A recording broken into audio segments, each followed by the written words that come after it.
পাকজাত। আল্লাহ পাকের খাওয়া দাওয়া, গোসল, ঘুম, বিবাহ শাদী করা, বুড়ো হয়ে যাওয়া, অসুস্থ হয়ে যাওয়া, মরিয়া যাওয়া, ছেলে সন্তান জন্ম দেওয়া, কেউ থেকে জন্ম নেওয়া, এর থেকে আল্লাহ পাক হচ্ছে পবিত্র। এই আল্লাহ পাকের পবিত্র হিসাবে আমার দেখতে কি কোন। কারণ আল্লাহ পাকের যদি আমি মানুষের মতো দেখি তাহলে তো হইল না। এজন্য বলছে যে আল্লাহ পাকের প্রতি ধারণা এই ভালো, কিন্তু তার আমল অনেক কম। সে ওই ব্যক্তি চাইতে ভালো যার আমল মতোই দেখতে হইব, বড় আকারে। কি কোন, আল্লাহ পাকের ছোট আকারে দেখা যাইব?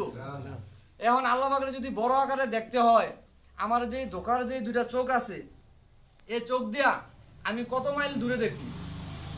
সাধারণত মরুভূমির মধ্যে দিয়ে সব পানি, মরুভূমি অনেক বড় না, এজন্য দূর দিকে এটা পানি আকারে দেখা যায়। কারণ কি, আমার এই ধোকার চোখ, নফসের যে চোখটা, এটা দিয়ে বেশি দূরত্ব দেখা যায় না।